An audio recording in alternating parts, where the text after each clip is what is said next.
Bem-vindos ao episódio. Bem-vindos. Já comecei com bem-vindos. A gente tava falando do Love Cabaré antes de começar aqui. Bem-vindos a mais um episódio de Diva de CNPJ, número 77. Tô com a Lu e com a Marina aqui, da La Casa de Carlota.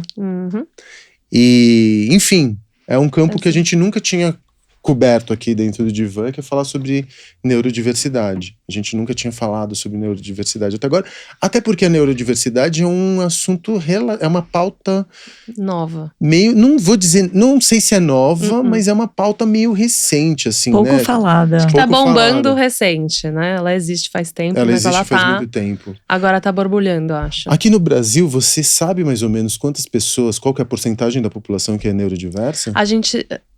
pessoas com deficiência são 24% da população brasileira. Com deficiência. Com qualquer tipo de deficiência. Qualquer um quarto da população brasileira. Um quarto da população Isso brasileira. quer dizer que é um quarto da população. E essa população, normalmente, ela ingressa nas fileiras de trabalho, ou elas normalmente ficam à margem do sistema? Qual era o número, Mara? Tem um número que é bem chocante quando a gente olha para o mercado de trabalho. A gente fala de taxa de participação, que é todo mundo que está em idade de trabalhar, qual é a porcentagem dessas pessoas que de fato estão trabalhando.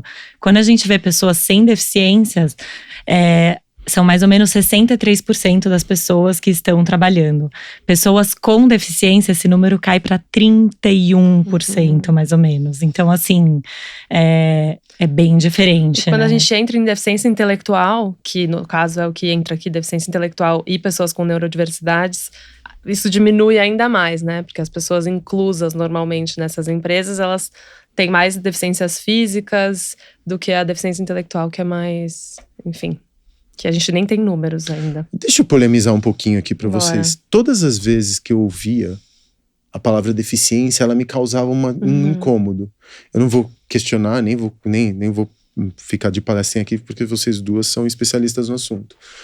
Mas quando você fala de deficiência, parece que a pessoa é aquém de alguma coisa. Só que são potências diferentes, né? Totalmente. Pessoas que têm determinadas qualidades, ou às vezes insuficiências para um determinado campo de atuação, elas podem se dar muito melhor em outro. Sim. Deficiência segundo qual parâmetro? Esse que é o ponto que a gente precisaria discutir, né? A gente super. É sempre… A palavra deficiência, a gente fala muito disso, ela assusta, né? muito. Ela assusta, ela é estranha, porque parece que é não eficiente, quando não é uma verdade isso. Ela só é diferente da média ou do que é esperado em termos médios, né? Mas isso não significa que a pessoa não consiga ser eficiente naquilo, ou ela não consiga… Então ela engana essa palavra. E eu acho que a Casa de Carlota, ela existe para provar a potência desse talento, sabe? Assim, então, são pessoas que não seriam contratadas, pessoas que nem são alfabetizadas muitas vezes, mas que aqui elas têm um papel de criação, de desenho, de ilustração, que é incrível e muito borbulhante. E também parte de você, empresa, de você, empreendedor, olhar para os talentos e para as potências e aonde está a característica de cada pessoa, sabe? Que é uma coisa que muitas empresas não conseguem fazer no dia a dia, assim, eu imagino, não param para fazer, mas que é um trabalho mínimo, assim, é desmistificar essa deficiência, né, que é a palavra usada, é um termo que é o aceito atualmente, porque cada hora isso vai mudando, mas realmente causa não, mas eu não quero falar isso, como é que eu chamo isso de outra coisa, sabe? Porque às vezes a pessoa é não conformada com a maneira normatizada de apresentação de mundo. Mas por um outro lado, eu fico pensando que esse mundo que nos permite acesso à informação, à tecnologia e tudo mais, tá cada vez mais customizável, né? Você vê, por exemplo, uma plataforma com o iPhone. Você tem múltiplas adaptações do aparelho para que uma pessoa com algum tipo de insuficiência ou com algum tipo de, enfim, dificuldade para acessar o mundo tá para as pessoas ditas porque é isso que é foda. Quando você fala de deficiência, normalmente você fala que ela não tá adaptada ao normal. Só que o normal é uma ilusão. Então, a gente quer Exato. criar novos normais. Exatamente. Essa é a questão. Né? Esse normal, ele é artificial, porque ele parte do pressuposto que existe uma hegemonia de uma maneira de ser. Ou uma determinada maneira correta de ser. Ele não existe, na verdade, né? Existe ali uma ideia, mas quando a gente vai para empresas que não têm essa inclusão de deficiente, de pessoas com deficiência tão feita, tão ali presente, a gente olha para ver como eles estão gerindo aquelas pessoas e E deve ser a mesma coisa que tem que ser feita com as pessoas, sabe? É olhar pra individualidade, é olhar pra cada uma, entender o que cada uma precisa, o que cada uma não precisa. Eu acho que você faz isso com quem trabalha com você, né? Como cada um recebe um briefing. Então tem essa coisa de também transferir um pouco como você faz com uma equipe com pessoas sem deficiência, você deveria também incluir ali, né? Até porque quando você está falando de 1/4 da população brasileira apresentar algum tipo de dificuldade, vamos dizer assim, de acesso a esse tido normal, ou essa maneira o padrão, né? hegemônica e padrão de ser. O padrão esperado, é muita né? gente. É muita gente. Isso a gente fala muito também que não só dentro a gente fala muito de empregabilidade para essas pessoas, mas também tem que olhar também para o lado do consumidor, né? Se você pensar que 1/4 da população brasileira tem alguma deficiência, a gente está falando de 1/4 de possíveis consumidores e que as empresas esquecem, as pessoas esquecem de olhar, de entender, de querer conversar com essas pessoas. Super. E é um campo novo, né? Porque quando você vai ver, por exemplo, na publicidade, você vai ver, inclusão no sentido… E a gente não vamos entrar muito aqui nesse ponto, porque senão ele acaba virando um buraco sem fundo. De falar de diversidade, que é uma palavra tão… ampla. Insensada nos últimos tempos, né? A gente fala sobre diversidade o tempo todo. Mas, por exemplo, se a gente for falar de diversidade racial, todas as publicidades nos dias de hoje têm uma pessoa preta no seu cast. Isso já virou padrão. Ou casais interraciais e tudo mais. Ok. A gente já tem, pelo menos do ponto de vista simbólico, essa inclusão. A gente precisa também se perguntar se essas pessoas elas estão ocupando os cargos gerenciais. Estão fazendo a propaganda ou também. estão fazendo a propaganda, né? Como no caso… E também qual tipo de propaganda elas estão fazendo, né? Mas as pessoas que têm algum grau de deficiência, elas não são representadas simbolicamente no campo, né, sequer dos consumidores.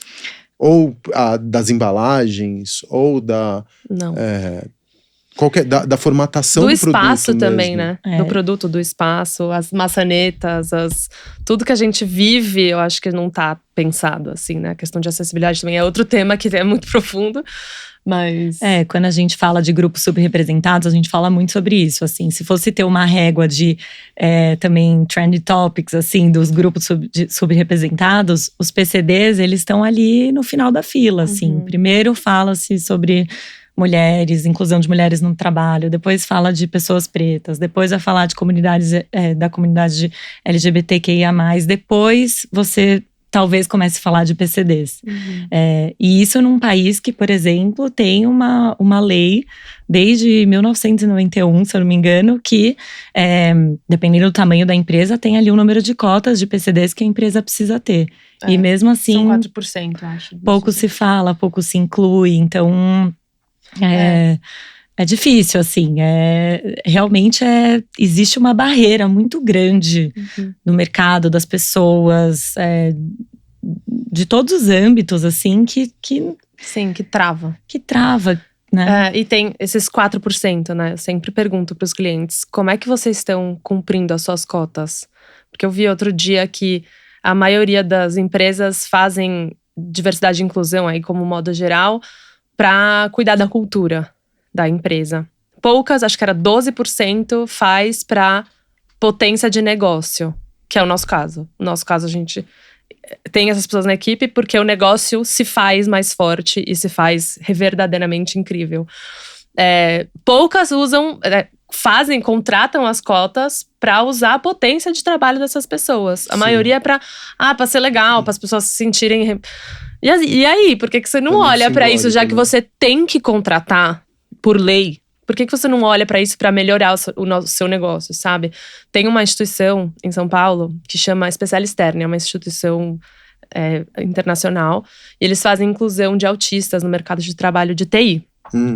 E eles fazem toda a formação dessas pessoas, desses profissionais, e também a parte de sensibilização e inclusão dentro da equipe. Então veio um banco, falou, queria contratar então 2 pessoas pra gente dar um atestado, né? E um desses funcionários fez gente, me fugiu a palavra, um software que rodava em, sei lá, 14 horas, rodar em 4. E aí o banco falou, não, eu quero 20. Sabe, ele entendeu a potência. Então, tem muita potência. Por que ninguém tá olhando para as cotas de uma forma estratégica, sabe? E não só para cumprir, sabe? Sabe, teve uma empreendedora, a Raquel Virginia, que é, né, o CEO do Inhaí, enfim, uma mulher que eu admiro muito. E ela veio aqui, a gente estava falando exatamente sobre diversidade. Ela é uma mulher trans, né, no cargo de CEO, o que para mim é revolucionário para um caralho. Né, uma mulher Incrível. Trans CEO, para mim é o... Né? E ela falou uma coisa que me chamou muito a atenção. Ela falava, diversidade não é que você tem que fazer isso para parecer que você é legal. Diversidade é bom pro bolso. É bom pro bolso do empreendedor. Porque no final das contas, tem 1/4 do mercado de potencial consumidor brasileiro que não se vê representado pelos produtos que são, enfim, e acho que só um empreendedor seria capaz de atender esse mercado através de um recorte ou de um nicho. Talvez uma empresa muito grande, ela não consiga pensar num recorte específico assim, né? para as pessoas que são PCDs ou tem algum tipo de neurodiversidade. Talvez um empreendedor olhe para esse mercado e fale assim, pô, tem um mercado aqui que não está sendo representado através da publicidade, não está se vendo representado através da publicidade e não está sendo atendido pelos produtos das grandes companhias. Totalmente. Né? Não, e aí a Casa de Carlota, ela não surge da vontade de fazer inclusão, ela surge da vontade de ser original, da vontade de criar coisas diferentes. Daí a gente tem a ideia, o que a gente pode fazer na nossa equipe de criação? Contratar pessoas com síndrome de Down e autismo. Foi uma saída pra originalidade. Por isso que eu amo tanto a história, porque não foi uma história, putz, a gente precisa incluir, vamos contratar pessoas com deficiência. Não, a gente precisa ser melhor. Como é que a gente pode ser melhor? Sendo uma equipe… diferenciar, né? Como que a gente se diferencia num mundo onde o design, todo mundo tem as mesmas referências, um mundo super globalizado. A gente vê o design se repetindo em padrão. Como que a gente acha algo diferente? E aí vem a ideia. E aí vem a ideia de contratar pessoas com deficiência, pessoas com autismo, pessoas com esquizofrenia, paralisia cerebral, tudo. A Casa de Carlota na gringa começa na Espanha, né? Tá em 10 anos em Barcelona. Em Barcelona. 10 anos. Você… como que ela começou e em que momento que ela começa a entender que trazendo diversidade, seja ela no campo neurológico ou seja ela no campo físico, isso traria um produto completamente diferente? Qual que foi a origem dessa pivotagem? Ou começou dessa maneira? Não, era uma agência convencional. Era uma agência que fazia campanhas, enfim. E assim, foi disso mesmo, assim. Se perguntando como a gente pode fazer isso diferente. De uma inquietude mesmo, acho que do criativo, de fazer isso de uma maneira diferente. Ai, meu Deus, tá tudo meio igual, como é que a gente muda? Ele tinha o José Maria, que é o fundador, tinha uma sócia com uma filha chamada Carlota, uma criança que tinha síndrome de Down. E aí ele falou, e se eu colocar pessoas com síndrome de Down pra trabalhar na nossa mesa de criação? O que vai acontecer? E aí descobriu-se um mundo de expressão artística que não era antes utilizado no E onde no que ele design foi gráfico. recrutar essas pessoas? Então, daí ele foi em fundações que cuidavam de pessoas com síndrome de Down. A partir disso, ele conheceu fundações que cuidavam de pessoas com autismo. E aí ele começou a contratar pessoas autistas. Hoje em dia, eu acho que o recrutamento ele mais vai até eles. Aqui no Brasil, a gente faz, quando tem vaga, a gente faz processo seletivo em fundações. No caso, agora no Instituto João Clemente, que é a antiga PAI, né? Foi onde a gente fez o processo seletivo. Ou chega pra gente, ou a gente vai atrás quando tem vaga. Entendi.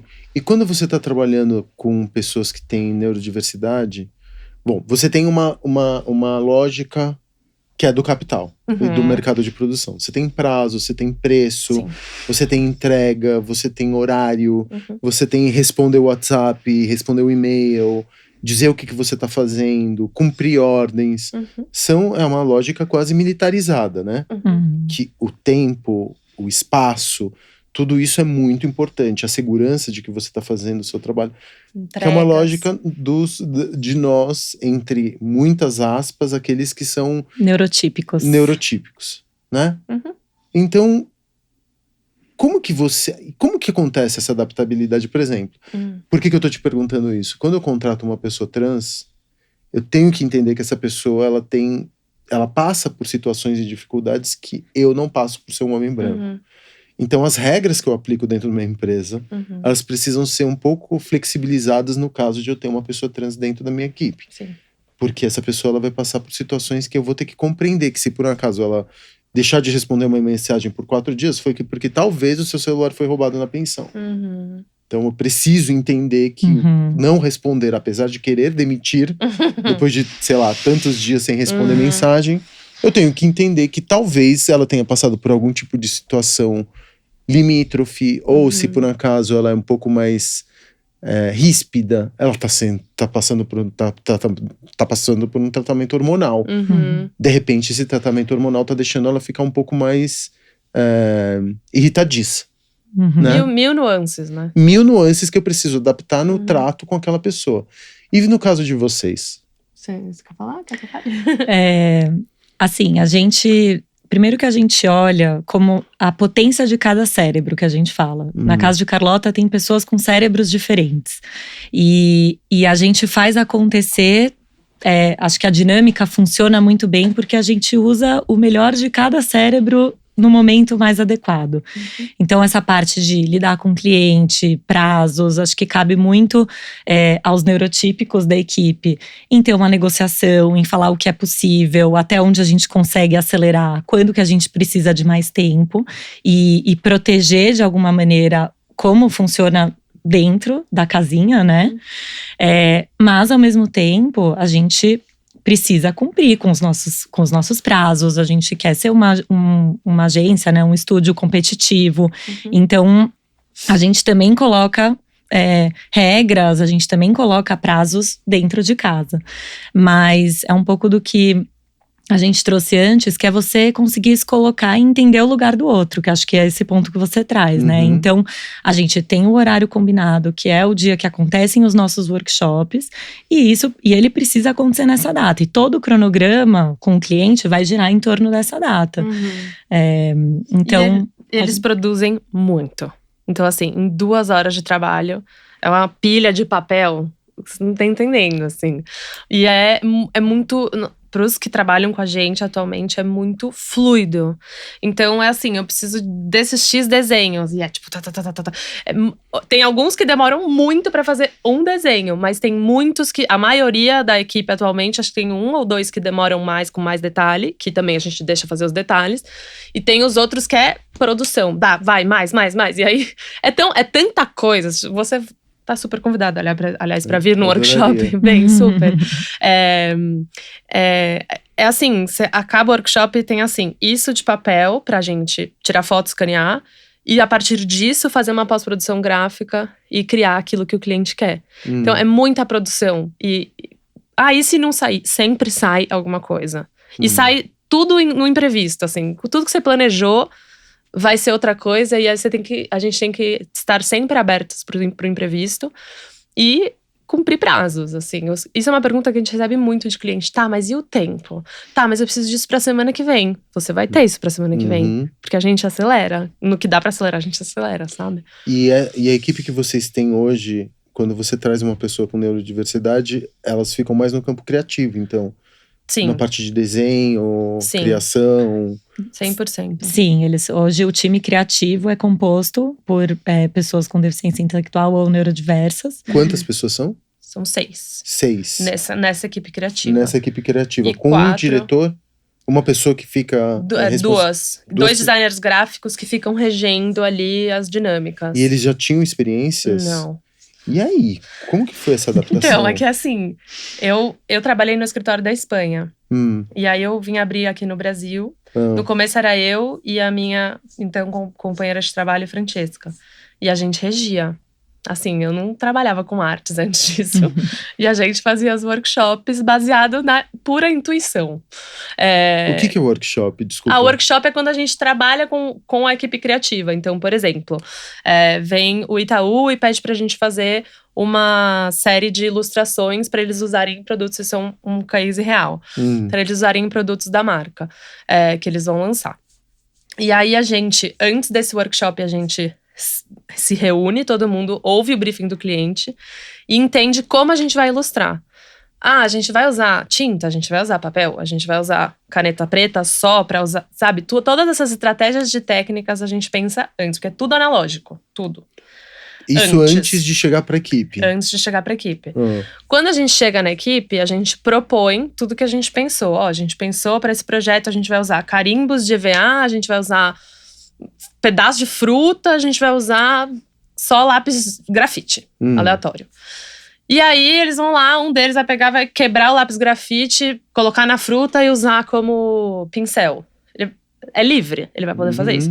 Quando acaba isso, são 2 horas de trabalho 100% nisso, 100% analógico, a gente olha tudo que saiu, entendeu? Esse é o workshop, é a hora que a gente cria, que eles criam pra gente, o que a gente vai usar de insumo pra pós-produção gráfica do projeto. Eu acho que tem uma coisa também que é um ambiente onde todo mundo respeita muito o trabalho do outro e é um trabalho muito coletivo. Sim. Então, esses 2 diretores de arte que fazem todo o acompanhamento e depois fazem a pós-produção, eles também estão muito abertos a entender como os artistas, né, como os criativos se expressam e respeitar isso e continuar levando isso até o final do projeto. Então, você consegue claramente no final do projeto, você enxerga o que foi feito ali durante o workshop. E dentro ali também do workshop tem essa metodologia de construção conjunta mesmo. Então, a gente troca muito, assim, você tá produzindo num papel, vai passar para o outro e o outro vai construir, vai criar em cima do que já foi criado antes. Ele pode rasgar o seu trabalho, se ele quiser. É livre. Ele pode achar feio também, eles acham, feio, muitas vezes. Odiei, vou rasgar e fazer outra coisa, e ele pode. Então, isso eu acho que é o que constrói os não-egos da equipe inteira. Até nossos que viemos de empresas grandes, é aqui, nada é seu, tudo é de todo mundo, todo mundo pode mexer. Então, eu não vou ficar tipo, ai, fui eu que fiz isso, não. É tipo… Você nem lembra o que foi você que fez, sabe? Tá todo mundo direcionado a um objetivo, né? Sim, junto, sabe? E não é mentira. Quando você for lá, você vai entender. É muito real, assim. E quando essa relação não funciona? Por exemplo, vocês percebem que uma pessoa não consegue cumprir… Vocês já demitiram? Já, uma vez. E aí? Muito triste, né? Eu odeio demitir. Demitir não é legal, acho que demitir… É a pior coisa do mundo. Demitir não é legal. Eu não consigo demitir. Eu peço pro meu sócio demitir. Eu falo, muito quebra difícil. essa, por favor. Eu não suporto. É muito difícil. Faça o que for, mas demitir. Qualquer coisa. Um dia antes, quase, da Marina entrar. Tinha uma pessoa que não estava produzindo, assim. Então, em trabalho, ela não produzia. E a gente tentou durante 2 anos, acho que ela ficou. 3 anos. E aí chegou um momento que eu falei, putz, acho que chegou esse momento. Pós-pandemia, né? Assim, pós-pandemia, a gente voltou pro presencial, porque é isso, a gente existiu 8 meses presencial em 2019. Chegou 2020, tchau. Vocês não vão se ver durante 2 anos. Então, trabalho online, com inclusão de pessoas com deficiência intelectual digital. Então, já era outro tema, assim. Funcionou, mas a gente ficamos online durante 2 anos. E quando a gente voltou pro presencial, que foi o ano 2021… Passado. 2, né? 2022. Final de 2021. A gente voltou em março de 2022 pro escritório. Não engatou. E aí, no final do ano passado, a gente tomou essa decisão. Não tava produzindo. Não fazia nada. Então, desenhava muito pouco. E existem muitas pessoas que vão usar aquele espaço ao máximo, e eu tenho certeza, sabe? Então, foi uma decisão muito difícil, que você trouxe no começo, né? É um negócio, tem entrega, tem tempo, tem um monte de… Assim, a gente tem pré-requisitos específicos dessa vaga. Um deles é produzir durante as horas de trabalho, né? E aí, a gente teve que mandar embora. E é uma relação com a família também, né? Então… Eu ia trazer isso. Muitas pessoas. A atuação dos pais também, ou dos responsáveis, né, dessas pessoas é muito importante. Porque não basta a pessoa querer, ela tem que ter os requisitos, né? Ela tem que gostar de trabalhar com arte, desenhar, se expressar. Mas também tem que ter uma vontade dos pais e dos responsáveis para ter esse comprometimento, até da pergunta que você fez anteriormente, né? Como que a gente garante que todos os workshops, todas as pessoas estão presentes, estão lá trabalhando. Então… as famílias são maravilhosas. As famílias são incríveis, ajudam muito. Eu falo às vezes que eles têm que… Os pais quase têm que querer mais, porque só um deles vem sozinho. Agora, a Laís vem sozinha também. Mas os outros 4 vêm com os pais. Então, se o pai No horário de trabalho? Uhum. Os pais ficam ali? Não dentro do escritório, esperam embaixo. Porque eles não vão sozinhos. Às 8 horas? Não, são 2 horas, né? São 2 horas. Mas são 2 o horas. workshop acontece todos os dias, não? Toda Não. terça. Toda terça, uma vez por semana, então. É uma vez por Isso. semana, entendi. sim. E no porque workshop são mais de… normalmente se atende mais de um briefing? às vezes pode acontecer, mas normalmente é focado num cliente. Um cliente só. E a gente pensa assim, de novo, trabalhei lá em Barcelona, os criativos de Barcelona todos iam sozinhos. Por quê? O ônibus passava às 8h12. E ele vai passar às 8h12 todo dia, né? Então, aquela pessoa, ela pode pegar aquele ônibus, porque ela tem certeza que ela vai chegar na hora, ela tem certeza que ela vai sentar no mesmo banco. Então, tem uma segurança no transporte público, na estrutura da cidade, para eles irem sozinhos. Aqui, não. Pessoas com deficiência intelectual, física, muito difícil. É muito difícil esse acesso à cidade. Então, os pais levam. De 4 deles, os pais levam. E são pessoas que têm sempre 18 mais? Sempre Sim. 18 mais. Uhum. Essa é outra dúvida que aparece. Muita gente fala, ai, mas tem uma criança, meu filho, ou que, né, ele desenha super bem e tal. A gente fala, mas gente, é um trabalho, sabe? A gente precisa que seja maior de idade, a gente contrata todos eles. Então, assim, não rola. E bate um pouco na infantilização da pessoa com deficiência também. Sim. Entendi. Isso. Então precisa ser sempre maior de 18 anos. Sempre. E vocês já testaram pessoas com neurodiversidade em outros lugares da empresa? Por exemplo, mas é o porque tem próximo diferentes passo. gradações, né? Super. Eu não conheço muito sobre neurodiversidade, não tenho nenhuma pessoa neurodiversa muito próxima a mim, mas eu, pelo menos, acredito que existam pessoas com determinados graus que permitam, por exemplo… Vocês já ou encontraram alguém com neurodiversidade que poderia ser, por exemplo, um diretor de arte? Vocês acham que isso facilitaria ou não? Acho necessariamente? que super. Acho que seria incrível, assim. É que a gente libera as vagas de criativo focadas, né? Vagas focadas em pessoa com deficiência. Quando a gente abre vaga para designer gráfico ou diretor de arte, essas vagas não são exclusivas mas elas podem ser preenchidas. A nossa ideia é que as próximas vagas a gente faça também exclusivas para alguns outros públicos, para a gente começar a trabalhar, ampliar um pouco, né, essa gama de funcionários. A dificuldade também que a gente também joga muito para os nossos clientes de encontrar essas pessoas e mostrar que é possível que essas pessoas trabalhem em outras áreas também. Então, nesse caso, o diretor de arte, ele precisa não necessariamente ter feito uma faculdade, mas ele precisa saber mexer num Photoshop, num software, né? Sim, porque tem todo um trabalho de pós-produção. Então, adiciona um requisito que não necessariamente a gente teria que não é o requisito da nossa equipe criativa, entendeu? Então, cada um vai ter seus pré-requisitos e a gente pretende as próximas vagas fazer dessa forma para designer gráfico, enfim, que abrir. E a Casa de Carlota na gringa? Vocês estão em quantos países? São 4, a gente tá em Barcelona, Medellín, São Paulo e Lima. Então 4. 4. E vocês têm muito intercâmbio? Tem profissionais que vêm pra cá ou não? Não chega a ser… Não, a gente… Como que é a relação com a matriz? A gente se conversa muito, a gente troca muito trabalho, sabe? Então, a gente fez esse projeto, vamos mostrar. Então, a gente troca muita experiência, assim, sabe? Então, Mas a gente não faz intercâmbio de funcionários. A gente se encontra às vezes, mas de funcionários não. Acho que aqui a gente teria um tema idioma que adiciona também, que eles não teriam entre eles. Mas a gente não faz esse intercâmbio. E muito no começo, né? Quando você começou aqui, acho que teve toda… É que eu fui… Quando eu vim pro Brasil pra abrir, eu fui pra Colômbia aprender com Medellín. Que é engraçado, né? Porque Barcelona foi meio crescendo, foi meio fazendo. Medellín, ele também fez que nem eu. Ele trabalhou, o Nel, que é o sócio de lá. Trabalhou em Barcelona, voltou pra Medellín, que é a cidade dele, e abriu lá. Então ele tinha um caminho assim… e aí eu cheguei, eu fui falar com as instituições. Então ele tinha um caminho de… como abrir mais claro, né? Então eu fui pra Colômbia, passei 2 semanas lá, a gente hoje em dia, sim, somos os irmãos, a gente fala. Inclusive, acho que eles vão vir pra cá, pra um cliente, então… Acho que rola esse intercâmbio. Um cliente pediu uma sessão bilíngue e a gente vai trazer eles. Então, tem sim essa parceria, assim, que sempre que precisa. A gente fez um projeto pra Meta faz um tempo que foi todas as Casas de Carlota, porque era um projeto latino-americano. Então, às vezes rola, assim. A gente vai trabalhando cada um na sua, mas com muitas intersecções, assim. E que tipo de solução o cliente chega para a Casa de Carlota? Que tipo de produto ele espera? Normalmente é uma peça de uma campanha, um produto mais… uma plataforma? Qual que é o tipo de serviço que a Casa de Carlota ela oferece? Temos… a gente fala que é muito flexível a nossa entrega. Porque inicialmente somos um estúdio de design gráfico.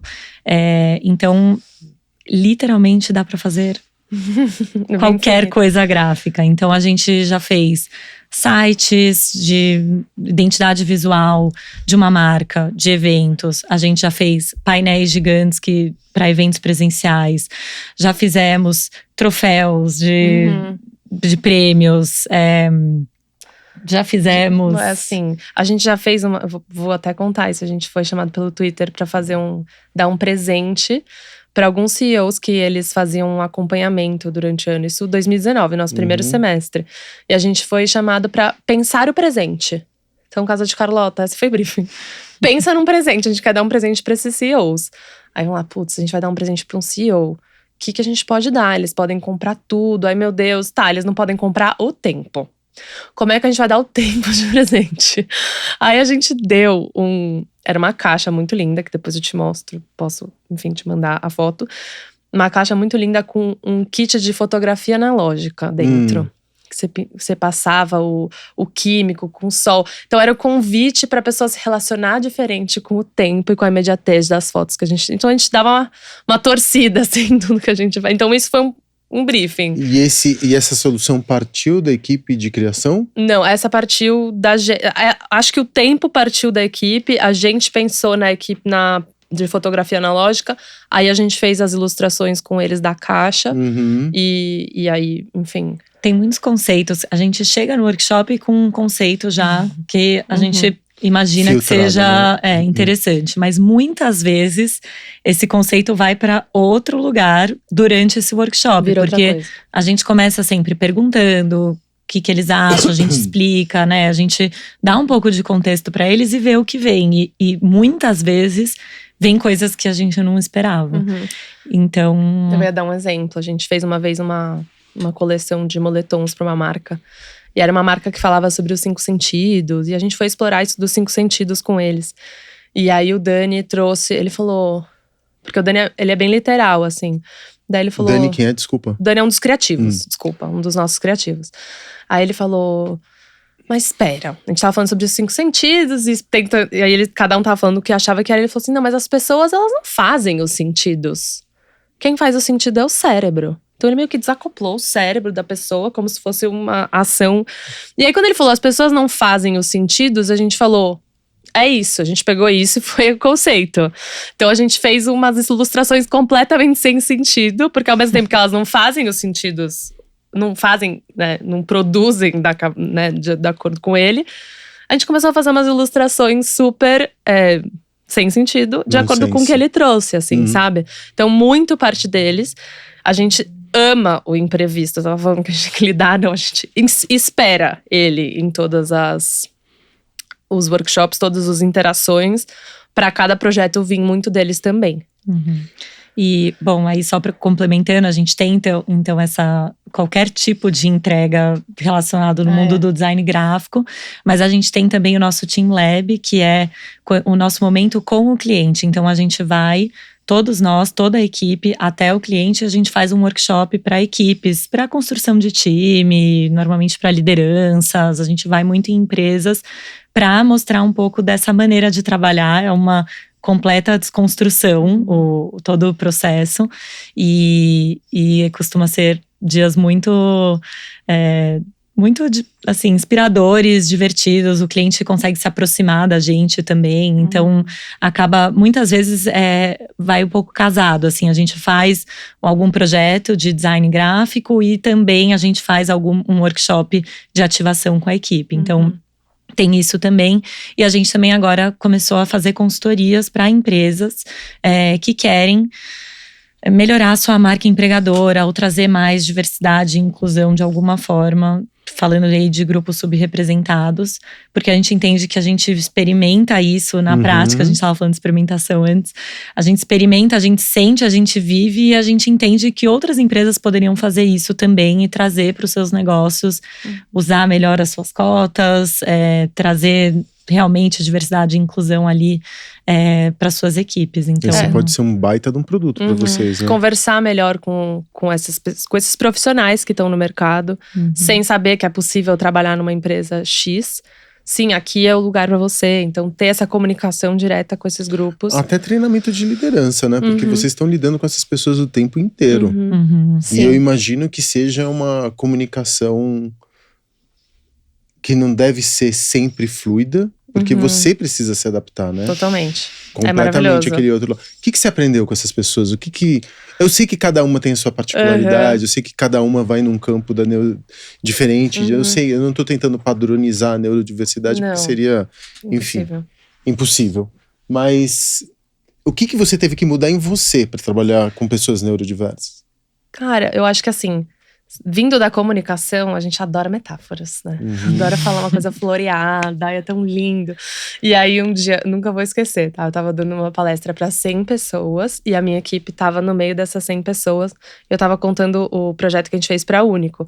Único Tech, uma empresa de identidade digital.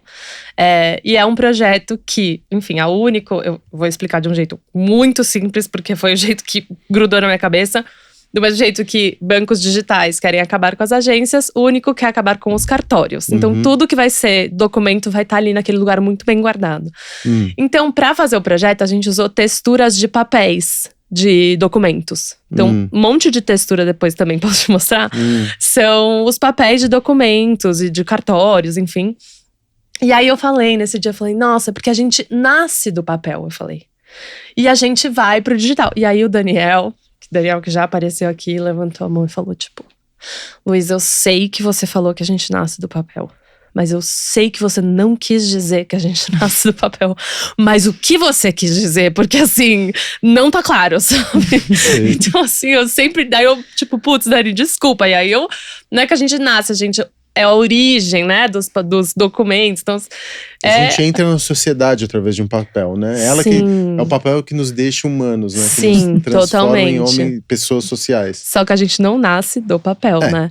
E aí é muito essas mini coisas sabe que eu odeio as metáforas. Juro, então. Juro, não que entendo. Bom, então você já tá pronto. Eu não suporto as metáforas. Eu não gosto de muito floreio, abstração. E coisas do gênero. Eu super. Daniel, eu te apoio. O Daniel é maravilhoso. Eles são todos maravilhosos. Por favor, não me venha com metáfora. Vamos direto ao ponto. Que isso foi tipo, eu não entendi o que você quis dizer, mas eu entendi que você não quis dizer o que eu entendi, sabe? Você pode, por favor, ser mais clara, porque você tá meio viajando. Daí eu fui, assim. Então eu aprendi a ser mais clara, eu acho. Tô aprendendo, né? E na comunicação deles para com vocês, eles também são muito diretos? Muito. Porque a mentira é uma estratégia muito… É tipo assim, na frente do cliente. Eu imagino. Não tipo gostei. Assim, não tá legal. Não quero. Tipo, não gosto de pintar. O Roberto não gosta de tinta. Ficou bonito? Não. Robert, você gosta de fazer… Não. Assim, eu amo lugares de trabalhar que você pode falar… chefe, eu não gosto de falar isso. Aqui é esse lugar. Mas eu não acho que em qualquer agência fala… chefe, sorry, não gosto de fazer isso. É porque a mentira é o azeite das relações sociais, né? Sim. E das relações de trabalho. Mas graças à mentira que a gente consegue conviver no mesmo espaço. Sim. Né? Então, mas ao mesmo tempo a mentira assim… é política, é uma estratégia, uma política. Lá é… direto. E ao mesmo tempo, assim, eu não gosto de pintar, mas hoje a técnica é pintura, então bora, sabe? Então, assim, também a gente escuta, eu respeito, mas aqui é um ambiente de trabalho, então vamos trabalhar e hoje é dia de pintura. E eu não quero não quero fazer pintura. Mas eles nunca se recusaram, sabia? Nunca. Não, se recusaram essa semana. Essa semana. A gente usou spray, aí a gente deu máscara, né? 2 máscaras. Aí um deles falou que não era a máscara certa, mas a gente deu 2, porque era da cirúrgica, não da N, não sei o quê. 95. Pra fazer o spray, né? E aí ele falou, não vou fazer porque essa não é a máscara certa. Então tá bom, então você não vai fazer. Tá tudo bem. Quem mais quer fazer? Aí eu acho que a Thaís não tem que fazer. A Thaís quer fazer, então a Thaís vai fazer. E é isso. Eles super podem falar não. E ele falou não, e ele não fez. Pronto. Uma técnica, mas ele trabalhou nas outras técnicas. Ele fez todas as outras, porque terça-feira foi uma loucura. A gente até passou giz de cera terça-feira. Que demais. Foi muito incrível. E se vocês vão na sede da Casa de Carlota, tem um espaço… É tipo um ateliê. É um ateliê. Uhum. Isso. Com uma partezinha de computadores, né? Porque tem a parte… Não é só uma grande terapia ocupacional, não. Tem uma parte de computadores e design gráfico. Entendi. E você, você veio da Meta, né? Você estava trabalhando… Me conta um pouquinho dentro da tua história da Meta e como você chegou na casa. Bom, eu comecei a minha carreira na Meta, quando ainda chamava Facebook. Fiquei 8 anos lá. E a Casa de Carlota, eu era cliente da Casa de Carlota. Então, eu conheci a Casa de Carlota pelas redes sociais. Eu e a Lu, a gente se tinha nas redes. Aí eu comecei a ver ela postando. Eu falava, gente, o que é isso? Eu não tô entendendo. Na época eu trabalhava numa área de criação dentro da Meta. E aí eu falei, Lu, vamos conversar. E aí ela me apresentou a Casa de Carlota. Na época, eu era aliada do grupo de Disability, que é um grupo de pessoas com deficiência dentro da Meta. Grupos de afinidade que as grandes empresas têm.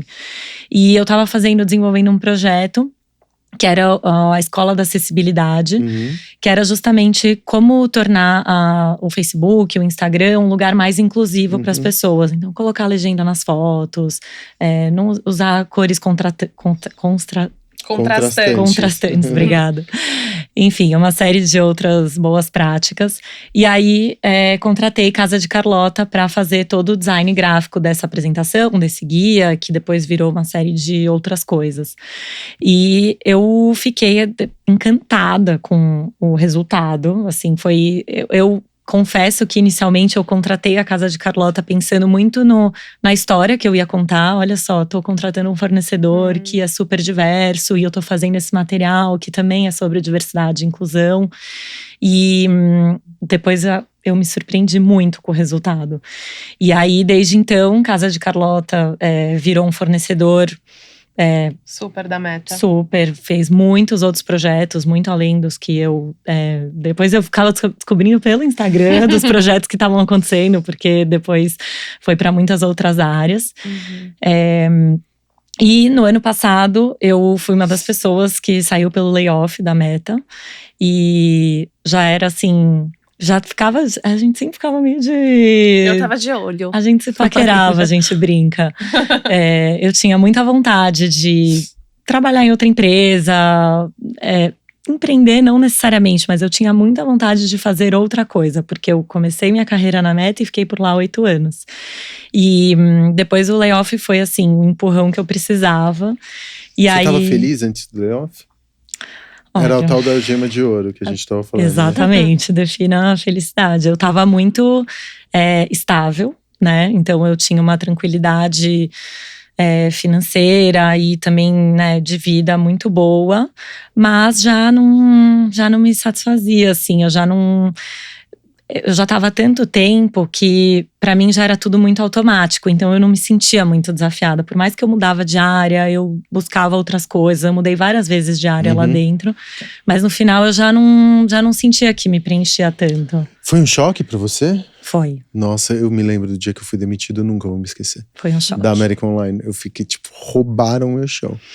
Eu não esperava. Eu fiquei meio deprimido depois, sabia? Fiquei uns 3 meses assim, sem querer sair da cama. O que fazer, né? O que fazer, né? Porque você trabalha num lugar que naquela… Lógico, né? Guardar as devidas proporções, mas… Que pra mim era meu mundo e eu também tinha me encontrado lá, porque era um lugar muito legal pra se trabalhar. E de repente você não tem mais nada disso. Você já não é… Tan da Meta, ou tan da All. Exato. Que é quase uma segunda identidade, né? Depois do seu nome. Todo mundo te chama o nome e a empresa. Especialmente quando você trabalha numa empresa tão grande, né? E que tem tanto impacto na sociedade quanto a Meta. Deve ser um negócio bem estranho. Pra mim foi um choque, mas acho que… Quanto tempo depois vocês estavam juntas? 2 meses depois, eu já entrei. Só que eu falei, Lu… preciso de um tempo, eu não quero ainda me comprometer. Vamos com calma. Vamos com calma, porque eu tava ainda querendo entender quem era a Marina depois de… A Marina da Meta, né? Depois de 8 anos, eu percebi que eu tinha muitas coisas da minha vida que eu dependia da empresa. O meu número de celular, todos o… né, plano de saúde. Então, eu tinha decisões muito importantes, assim, que eu precisava organizar, né? Assim. E também tinha muitas oportunidades. Então, querendo ou não, uma empresa que tem muita exposição. E eu falei, bom, o que eu vou fazer agora, né? O que eu faço? E aí, acho que foi uma coisa assim, de muita… Eu sempre… No fundo, eu sempre soube, mas eu quis ter esse cuidado de entender, ver como era a nossa relação, não só como cliente e fornecedor. Então, eu entrei na Casa de Carlota, na parte comercial, e foi uma experimentação mesmo, acho que para todos os lados, pra né? Trazer projetos, né? Trazer projetos, e aí, depois de 6 meses, eu falei, Lu, é isso, bora. Não, eu acho que vale dizer… Um dia ela falou pra mim assim, Lu, e se a gente fizer isso, se a gente fizer aquilo? Isso ainda como comercial. Aí eu falei, sim, mas sozinha eu não vou conseguir fazer. Por que você não vem? Ai, será? Daí foi quando ela falou, tipo, ai, será? Eu falei, sozinha eu tenho até um certo ponto, sabe? Empreender sozinha, eu tô há 4 anos… Até um certo ponto eu vou. Acho que tem um a mais que eu preciso de alguém, sabe? E você ficou com o responsável pela parte comercial? O que mais, Marina, que você ficou dentro da empresa? Eu tô com a parte comercial, também a parte de marketing. E… A gente é muito híbrido, né? Então, assim, várias coisas a gente faz junto. Mas os papéis são definidos. Sim, os papéis são definidos. Então, assim, depois que entra o projeto, a Lu… eu toco o projeto. Toca, assim, ela que garante que a equipe vai… Sim. Direção criativa da equipe, a relação com os pais eu fico também. Exato. RH, vamos dizer. RH, direção criativa. E o financeiro a gente ainda tá dividindo. Financeiro administrativo a gente divide. É mais pra Mar, né? Comercial, novos projetos, novos produtos, frentes de negócio. É onde eu tô atuando. Sim. E você também fica responsável pela criação de novos negócios. Você tem algum tipo de restrição por parte da matriz, de coisas que você não pode fazer? Por exemplo, treinamento corporativo. A matriz te restringe de alguma forma ou não? Não. Eu acho que a gente sempre tem que manter acho que na verdade isso é mais um instinto meu, assim. Manter o core do negócio. Então, que é a os criativos estão participando. Enquanto a gente não tem pessoas com deficiência intelectual ou física ou qualquer na equipe executiva, né? Vamos dizer… Os criativos estão participando desse projeto, então a gente pode seguir. Então é um termômetro, sabe? Eles não restringem, não. Então, por exemplo, quando a gente faz essa consultoria para a marca empregadora, não só a gente faz a consultoria, mas a gente também fala como se comunicar e já entrega também toda a parte visual dessa comunicação, né? Então, aí a gente garante que a gente tem os nossos criativos participando também do projeto. Então, acho que esse sempre é o pré-requisito. É o que a Lu sempre me fala. Eu vou pensando em novos projetos, novas ideias, ela fala, mas onde eles estão? Onde eles estão, eu falo, é verdade. Vamos pensar como trazer eles também. Então, tem sempre esse cuidado. E vocês estão expandindo? Você tá… O número de criativos que você tem hoje… Porque você pode chamar essa equipe para trabalhar mais de uma vez por semana. Super. A gente precisa… É o futuro, assim. Como a gente teve uma pandemia no meio… Eu te cortei? Não. Como a gente teve uma pandemia no meio… Eu acho que esse crescimento, ele deu uma acalmada, sabe? Assim, a gente… tá bem, a gente cresceu, mas esses dias por semana eles vão existir em algum momento. O que a gente vai precisar é ter uma equipe para os workshops, porque os designers gráficos, eles precisam desse tempo para fazer a pós-produção, entendeu? Então a gente vai ter que dar uma expandida também em quem rege o workshop. Mas é o próximo passo, eu tenho certeza. Assim, em Barcelona eles trabalham 3 vezes por semana, na Colômbia eles trabalham 2. Então é o próximo passo, com certeza, de crescimento. Acho que a pandemia atrasou um pouco isso. A gente não planeja, assim, a princípio, não consigo ficar tendo muitos mais criativos. A ideia é que esses se consolidem e trabalhem mais dias e ganhem mais, né? Hoje eles são remunerados por workshop. Por hora de trabalho, exatamente. São CLT, mas eles são remunerados por hora de trabalho. Entendi. Entendeu? Então a ideia é que eles trabalhem mais, mas isso é realmente um futuro bem próximo na minha cabeça. Entendi. E a tua relação, quando você foi pra gringa e ficou lá com a matriz, você ficou lá quanto tempo em Barcelona? Eu fiquei 1 ano e meio em Madrid e 6 meses em Barcelona. E o que você fazia antes? Por que você foi parar na casa de Carlota? Então, eu trabalhava com branding também. Trabalhava em agência, em consultoria de branding, de estratégia de marca. E aí eu fui pra Espanha estudar. Falei, gente, eu realmente, assim, eu gosto de fazer isso, trabalhar com marcas, mas eu não tô entendendo, sabe? Assim, acho que uma característica que a gente compartilha é que a gente nunca pensou em empreender, tá? Não era uma coisa tipo, criancinha, já fazia a lojinha de miçangas. Até fiz uma outra vez, mas não era uma coisa do sangue, sabe? E aí eu fui pra Espanha, estudei 1 ano, daí falei, tá, agora eu quero voltar a trabalhar aqui, pra ver como é o mercado. E nas minhas vou conhecer o mercado, conheci a Casa de Carlota. Através do Ramon, que é uma pessoa muito querida. E ele falou, olha, se você quer trabalhar com marketing, com marcas, você tem que conhecer a Casa de Carlota. É em Barcelona, eu morava em Madrid. Eu, nossa, não quero me mudar pra Barcelona nem a pau. Eu amo Madrid mais que tudo. E aí ele explicou assim, é uma agência na qual trabalham pessoas com síndrome de Down e autismo na equipe de criação. Eu falei, estou me mudando amanhã. E eu fui estagiar na Casa de Carlota, Barcelona. E aí, desde o minuto que eu soube que tinha na Colômbia, antes de eu ir pra lá, eu soube que tinha em Medellín. Falei, nossa, isso vai voltar comigo. Já tinha certeza.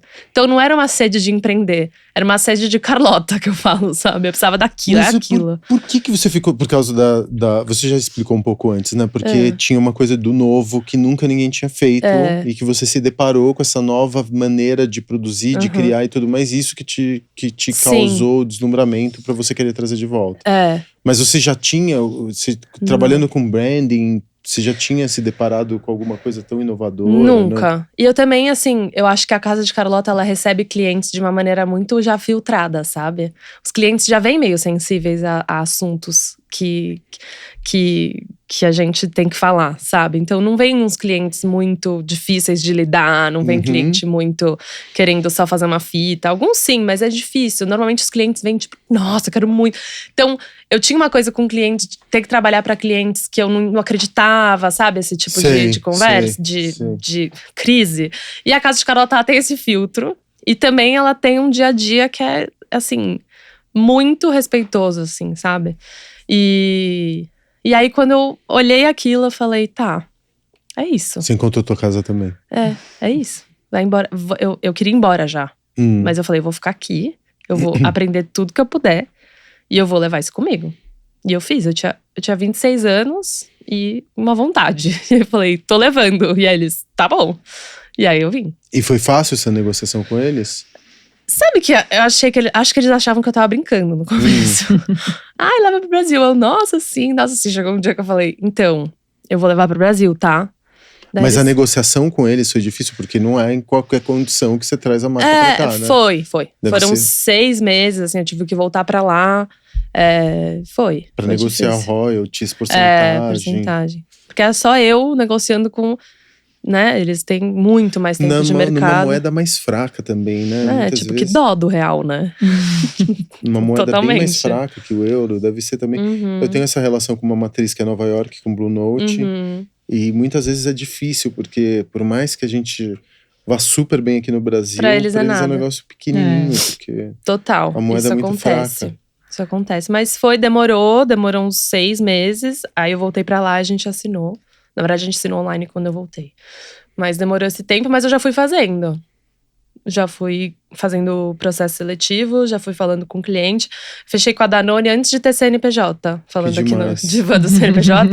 Eu nem tinha CNPJ, eles fecharam o projeto. Eu falei, tá, mas tem que esperar. Eu lembro exatamente da data, até 17 de julho, que é quando vai sair meu CNPJ. E aí foi quando fechou. Hoje vocês são pouco prospectivas, né? Os clientes vão muito até vocês. A Marina entrou com toda a força, né? Eu entrei. Da prospecção, mas antes a gente tava recebendo muito.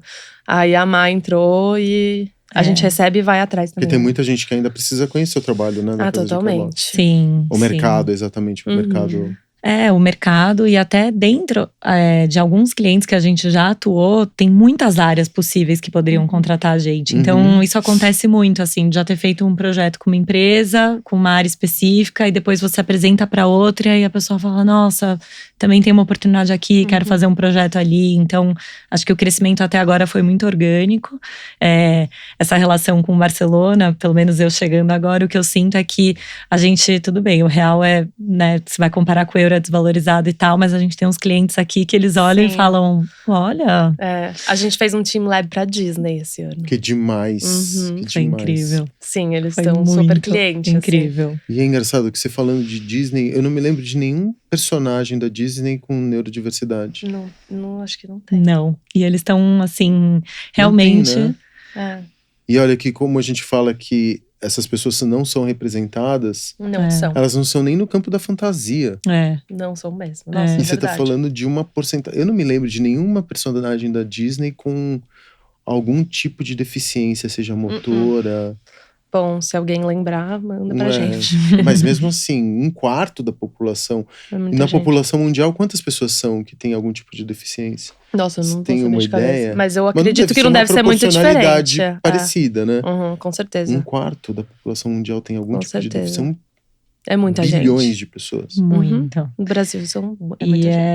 E é uma diversidade muito grande, né? Então, esse é um dos grupos subrepresentados que também é muito difícil de você… focar uma comunicação, né? Focar ou acolher ou entender, porque realmente tem… infinitas possibilidades, realmente, assim, a gente não falou dos personagens com deficiência, mas os personagens em si, o mundo da fantasia, é engraçado ver também como eles lidam com isso, assim, e até a gente, né, várias coisas do projeto da Disney, a gente falava, bom, mas… né, como que vai ser isso? Como que eles vão reagir? E aí a gente via que a gente reagia de uma forma tão… emocional, né? Emocional porque… espontânea. Porque é Disney, né? Disney é emocional. Porque toca, assim, acho que quase todas as pessoas, né? Toca. Assim. Eu tava meio resistente, porque o Mickey foi… Ele foi em personagem. E aí eu tava, o Mickey e tal. Mas é realmente… Eles transformam tudo em magia, assim, sabe? E acho que tem muito a ver também com o nosso trabalho e como eles trabalham, assim. De ver tudo com outro olhar, sabe? Dentro da Disney é bem assim. Sim. Pelo que a gente pouco viu, mas é bem assim. Que demais. Lu, Marina, maravilhoso. Marina, Lu, foi demais. Demais. Eu olhei no sentido inverso. Depois eu corrigi. Foi demais conhecer o trampo de vocês. Obrigada pelo espaço. Imagina. Muito feliz inspirador. De estar aqui. Muito inspirador ouvir vocês e aprender. É exatamente isso. Tem um mundo invisível aí fora, né? Tem. Dentro do campo, desde o campo do mercado de trabalho, mas principalmente no mercado do consumidor, de pessoas que não existem enquanto consumidor. Porque se, infelizmente, nos dias atuais, consumir é um ato de cidadania, você é cidadão enquanto estiver consumindo ou enquanto estiver produzindo, você é tido como vivo, né? Porque pessoas que param de produzir acabam sendo colocadas à margem da sociedade. Pessoas com qualquer tipo de deficiência são menos que viventes, né? Super. E é muito importante você realmente trazer… Historicamente, assim, também, né? Os nazistas tinham essas relações também com pessoas com deficiência, são vistas como impuras, como menores, como subhumanas. Crianças. Infantilizadas, né? Tuteladas. E existe muita potência, assim. E pelo que vocês estão mostrando é exatamente o tamanho da potência dessas pessoas de apresentar um mundo completamente diferente, não completamente diferente, porque elas também estão ajustadas e adaptadas ao nosso mundo, mas mostrar uma outra maneira de ver o mundo, um novo ângulo. Sim, muito. A gente fala muito disso, né? É muito bom. Olhar de outra maneira. De uma outra perspectiva. E a gente… E tá aberto pra isso também, porque nem sempre você vai ficar confortável com essa outra perspectiva. Exatamente. E nós que somos o padrão, entre aspas, também, como a gente discutiu aqui durante muito tempo, que não existia, esse padrão não existe, ele é imposto artificialmente. Também aprender e também nos enriquecer com essa nova perspectiva, né? Tem uma história, vou terminar uma rapidinha. Por favor. A gente foi apresentar para um cliente uma proposta de trabalho, era uma concorrência, tinham 3 agências. Aí era a gente e mais 2 agências, e aí o cliente olhou, falou, essa daqui tá ok, essa daqui tá mais ou menos, e essa daqui tá uma merda. E era nossa. Aí um dos nossos criativos foi na mesa e ele escreveu a seguinte frase, que eu acho muito gênia, que tem a ver com isso da desconstrução, que é: isso é uma merda, se você quer achar que isso é uma merda, feita por um menino de 23 anos com deficiência. Mas isso é uma maravilha, se você quer ver que isso é uma maravilha. Então é tipo, como a gente escolhe os gostos também. Como a gente escolhe o que a gente vê, o que achar bonito, sabe? E como desconstruir isso. E ele é nosso cliente até hoje. Essa é a história. E é importante falar, né, que tem uma pessoa que vê um trabalho criativo como uma merda, fala muito mais sobre a pessoa do que sobre o trabalho Exatamente. criativo. O que você está vendo como merda? Uhum. O que te foi ensinado como feio ou bonito? E como você vai olhar para esse trabalho? E sabe? como você vai… Porque a beleza também, às vezes a gente tem uma visão muito eurocêntrica, colonialista da beleza, né? Tudo muito simétrico, tudo muito regular, tudo muito… E o mundo… a beleza é uma visão social imposta. Totalmente. Por um homem branco, cis, hétero e tudo mais. Totalmente. Só que a beleza tá em tudo. É muito mais a maneira como a gente olha para as coisas, né? Encontrar esse belo numa outra maneira de existir, que contemple outras maneiras de existir também. Totalmente. Né? Esse prisma que vai deixar tudo muito mais sólido e bonito. Desculpe me interromper você. Não, mas é isso. É um convite a desconstruir também o que a gente acha bonito. O que a gente aprendeu de certo, errado, beleza, enfim. Vários convites a Casa de Carlota te faz. Eu agradeço a vocês por nos apresentar. Eu sou suspeita, porque assim, você entra no Instagram, eu acho tudo muito bonito. E eu falo, gente… Eu também achei Deu super uma fuçadinha. bonito. Eu dei uma fuçada. Depois vejam. Pra me relembrar, eu falei, caraca, tem umas coisas lindíssimas. Sim. Sim. Às vezes caóticas, às vezes… eu acho que o desconforto faz parte, né? E se você tá pensando num mundo que tá cada vez mais minimalista e cada vez mais chato, o design sempre tende à economia, ao minimalismo, né? a linha fininha e tudo mais. E eu tô cansado desse mundo Aqui é a explosão. Tudo parece um café em Tóquio. Sim. Né? O industrial Totalmente. branco, madeirinha, o aço escovado, tudo parece, sei lá, um café em Tóquio. Verdade. Tipo, Totalmente. é uma aridez estética. Eu tô louco pela exuberância, pelo maximalismo, me mostra os pedaços da tua história. Eu não quero mais que seja uma história da coisa sintética. Isso nem é minimalista, né? A gente usa essa palavra mal empregada, porque minimalismo, ele era cheio de potência, de significados ali, não vamos entrar nessa história, mas no final da década de 60, ele era muito potente em significado, ele emitia sinais o tempo inteiro. Hoje a gente chama economia de material de minimalismo, que não tem nada a ver com… Sim. Enfim, obrigado por vocês a você. apresentarem essa perspectiva Obrigada nova mesmo. pra gente, Muito viu? obrigada pelo convite. Foi muito inspirador. Obrigada. Parabéns pelo trabalho. Obrigada. Valeu. Diva de CNPJ, toda quarta-feira na sua plataforma predileta. Até o próximo episódio.